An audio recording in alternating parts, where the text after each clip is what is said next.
Assalamualaikum warahmatullahi wabarakatuh. Perkenalkan, nama saya Nil Hikmatul Laili. Di sini saya akan menjelaskan tentang hadis.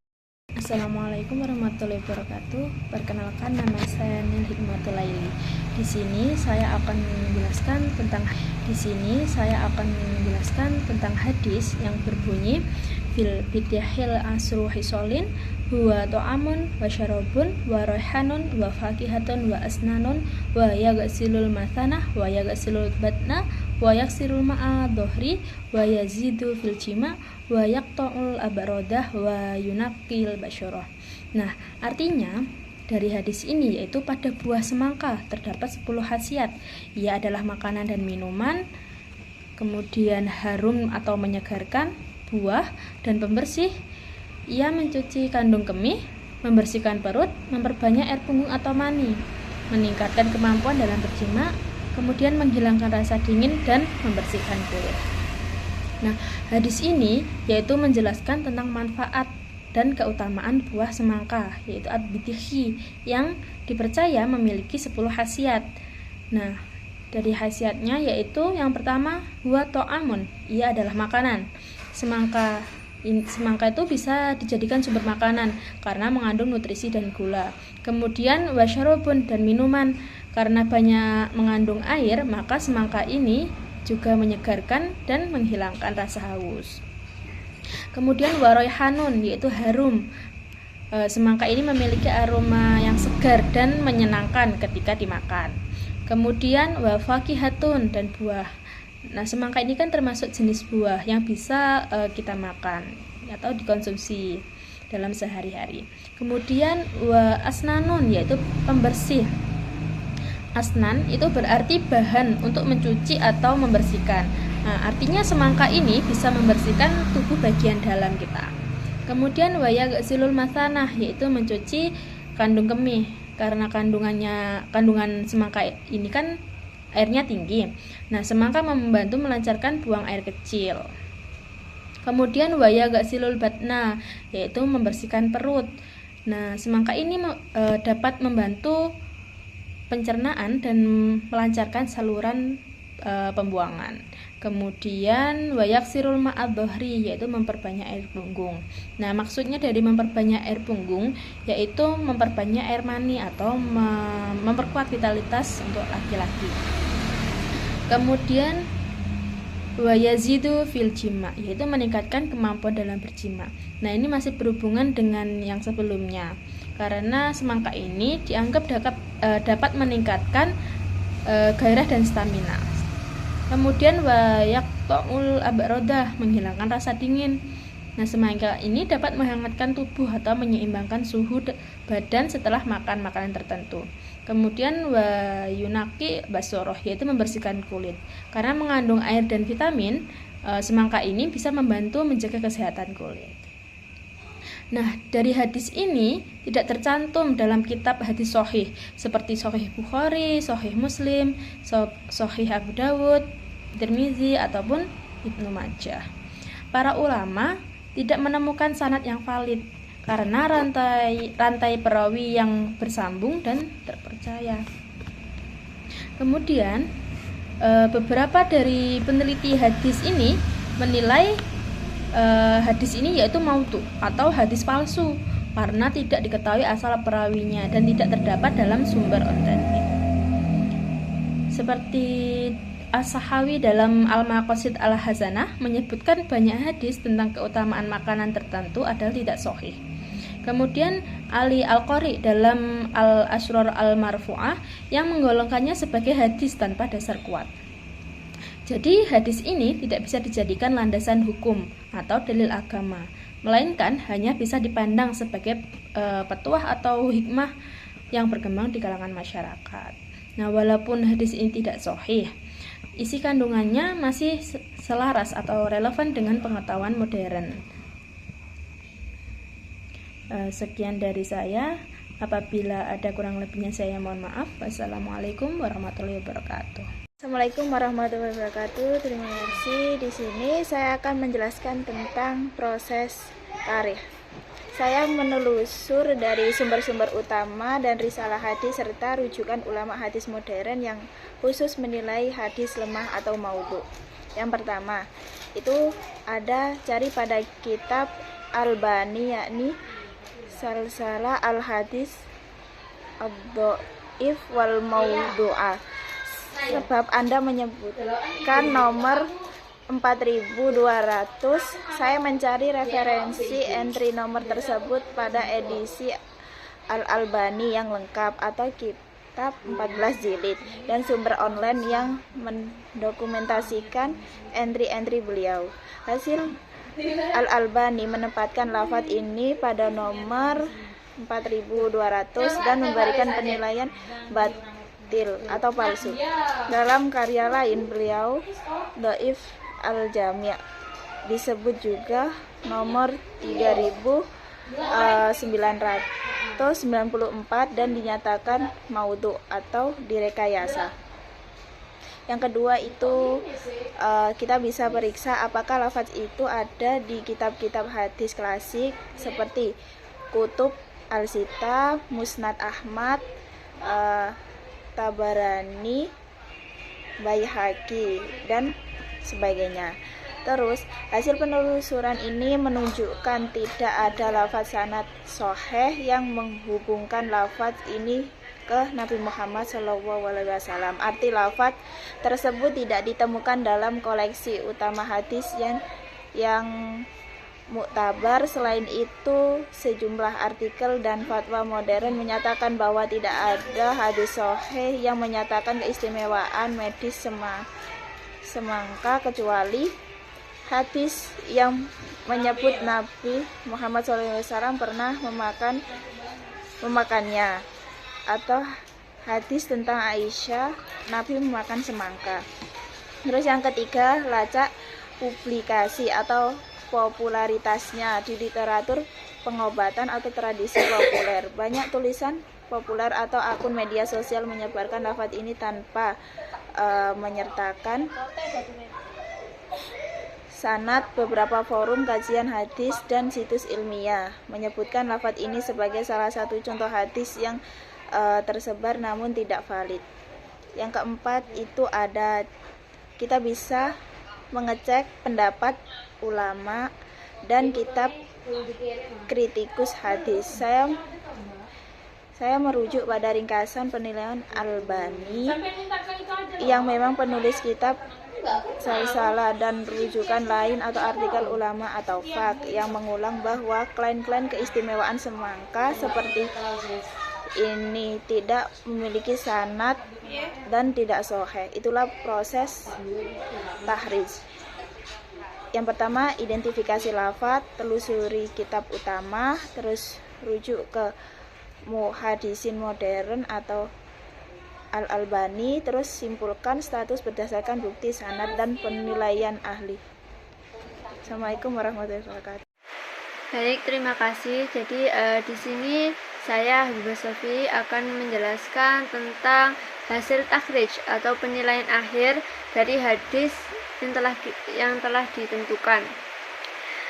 Jadi seperti ini. Pertama, menurut penilaian dari Syekh Muhammad Nasiruddin Albani di dalam kitab beliau Silsilah Al-Hadis ad-Dhaifah wal Maudhu'ah pada nomor hadis 4012, beliau menilai hadis ini itu sebagai batil, yang artinya palsu atau tidak sah, berasal dari Nabi Muhammad.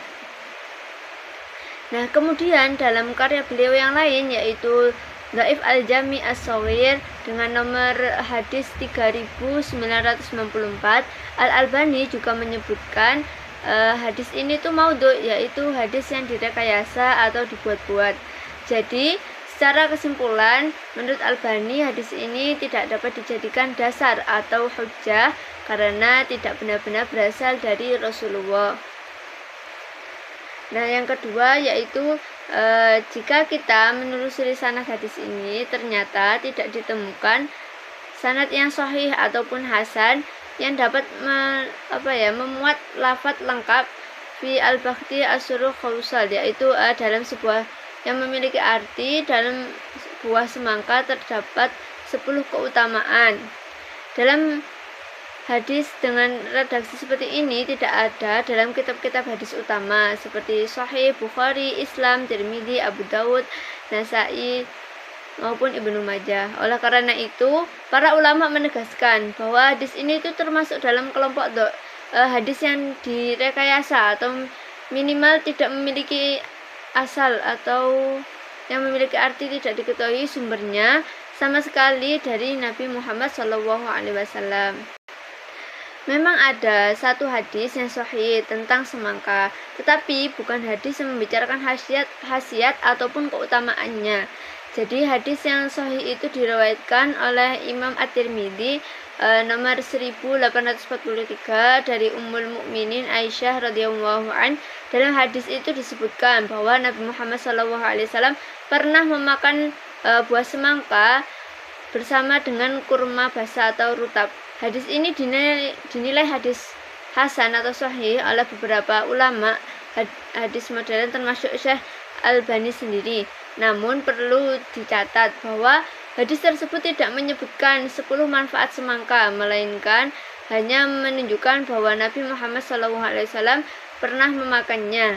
Jadi klaim-klaim tentang khasiat medis semangka yang panjang itu tidak bersumber dari hadis yang sahih.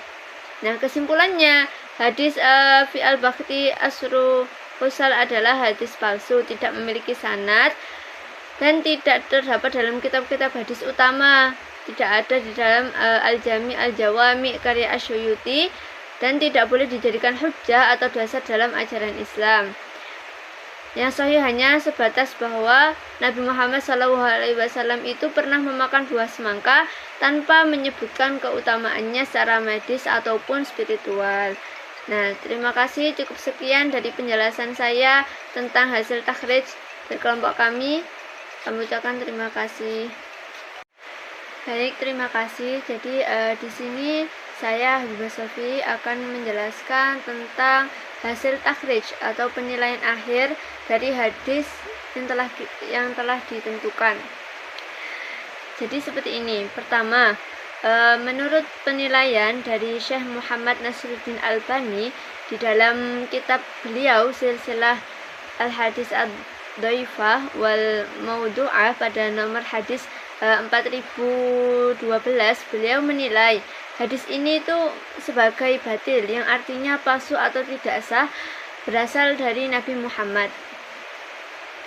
Nah, kemudian dalam karya beliau yang lain yaitu Dhaif Al-Jami' As-Shaghir dengan nomor hadis 3994, Al-Albani juga menyebutkan hadis ini tuh maudhu', yaitu hadis yang direkayasa atau dibuat-buat. Jadi secara kesimpulan, menurut Albani hadis ini tidak dapat dijadikan dasar atau hujjah karena tidak benar-benar berasal dari Rasulullah.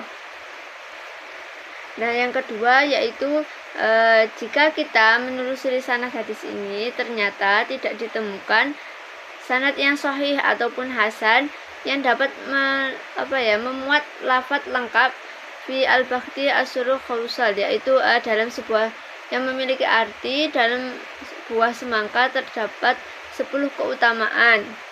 Dalam hadis dengan redaksi seperti ini tidak ada dalam kitab-kitab hadis utama seperti Sahih Bukhari, Islam, Tirmidzi, Abu Dawud, Nasai maupun Ibnu Majah. Oleh karena itu, para ulama menegaskan bahwa hadis ini itu termasuk dalam kelompok hadis yang direkayasa atau minimal tidak memiliki asal atau yang memiliki arti tidak diketahui sumbernya sama sekali dari Nabi Muhammad SAW. Memang ada satu hadis yang sahih tentang semangka, tetapi bukan hadis yang membicarakan khasiat ataupun keutamaannya. Jadi hadis yang sahih itu diriwayatkan oleh Imam At-Tirmidzi nomor 1843 dari Ummul Mukminin Aisyah radhiyallahu an. Dalam hadis itu disebutkan bahwa Nabi Muhammad SAW pernah memakan buah semangka bersama dengan kurma basah atau rutab. Hadis ini dinilai hadis hasan atau sahih oleh beberapa ulama hadis modern termasuk Syekh Albani sendiri. Namun perlu dicatat bahwa Hadis tersebut tidak menyebutkan 10 manfaat semangka, melainkan hanya menunjukkan bahwa Nabi Muhammad SAW pernah memakannya. Jadi, klaim-klaim tentang khasiat medis semangka yang panjang itu tidak bersumber dari hadis yang sahih. Nah, kesimpulannya, hadis fi al-Bakhti asru husal adalah hadis palsu, tidak memiliki sanad dan tidak terdapat dalam kitab-kitab hadis utama. Tidak ada di dalam Al-Jami Al-Jawami karya Asyuyuti dan tidak boleh dijadikan hujjah atau dasar dalam ajaran Islam. Yang sahih hanya sebatas bahwa Nabi Muhammad SAW itu pernah memakan buah semangka tanpa menyebutkan keutamaannya secara medis ataupun spiritual. Nah, terima kasih, cukup sekian dari penjelasan saya tentang hasil takhrij dari kelompok kami. Kami ucapkan terima kasih. Baik, terima kasih. Jadi di sini saya Habibah Sofi akan menjelaskan tentang hasil takhrij atau penilaian akhir dari hadis yang telah ditentukan. Jadi seperti ini. Pertama, menurut penilaian dari Syekh Muhammad Nasiruddin Albani di dalam kitab beliau Silsilah Al-Hadis Ad-Dhaifah wal Maudu'ah pada nomor hadis 4012, beliau menilai hadis ini itu sebagai batil, yang artinya palsu atau tidak sah, berasal dari Nabi Muhammad. Nah, kemudian dalam karya beliau yang lain yaitu Dhaif Al-Jami As-Shaghir dengan nomor hadis 3994, Al-Albani juga menyebutkan hadis ini tuh maudhu, yaitu hadis yang direkayasa atau dibuat-buat. Jadi secara kesimpulan, menurut Albani, hadis ini tidak dapat dijadikan dasar atau hujjah karena tidak benar-benar berasal dari Rasulullah. Nah, yang kedua yaitu jika kita menelusuri sanad hadis ini, ternyata tidak ditemukan sanad yang sahih ataupun hasan yang dapat memuat lafadz lengkap fi al-Bakhti asru khausal, yaitu dalam sebuah yang memiliki arti dalam buah semangka terdapat 10 keutamaan. Dalam hadis dengan redaksi seperti ini tidak ada dalam kitab-kitab hadis utama seperti Sahih Bukhari, Islam, Tirmidzi, Abu Dawud, Nasai maupun Ibnu Majah. Oleh karena itu, para ulama menegaskan bahwa hadis ini itu termasuk dalam kelompok hadis yang direkayasa atau minimal tidak memiliki asal atau yang memiliki arti tidak diketahui sumbernya sama sekali dari Nabi Muhammad SAW. Memang ada satu hadis yang sahih tentang semangka, tetapi bukan hadis yang membicarakan khasiat ataupun keutamaannya. Jadi hadis yang sahih itu diriwayatkan oleh Imam At-Tirmidzi nomor 1843 dari Ummul Mukminin Aisyah radhiyallahu an. Dalam hadis itu disebutkan bahwa Nabi Muhammad SAW pernah memakan buah semangka bersama dengan kurma basah atau rutab. Hadis ini dinilai hadis hasan atau sahih oleh beberapa ulama hadis modern termasuk Syekh Albani sendiri. Namun perlu dicatat bahwa hadis tersebut tidak menyebutkan 10 manfaat semangka, melainkan hanya menunjukkan bahwa Nabi Muhammad SAW pernah memakannya. Jadi klaim-klaim tentang khasiat medis semangka yang panjang itu tidak bersumber dari hadis yang sahih. Nah, kesimpulannya, hadis fi al-Bakhti asru husal adalah hadis palsu, tidak memiliki sanad dan tidak terdapat dalam kitab-kitab hadis utama. Tidak ada di dalam Al-Jami Al-Jawami karya Asyuyuti dan tidak boleh dijadikan hujjah atau dasar dalam ajaran Islam. Yang sahih hanya sebatas bahwa Nabi Muhammad SAW itu pernah memakan buah semangka tanpa menyebutkan keutamaannya secara medis ataupun spiritual. Nah, terima kasih, cukup sekian dari penjelasan saya tentang hasil takhrij dari kelompok kami. Kami ucapkan terima kasih.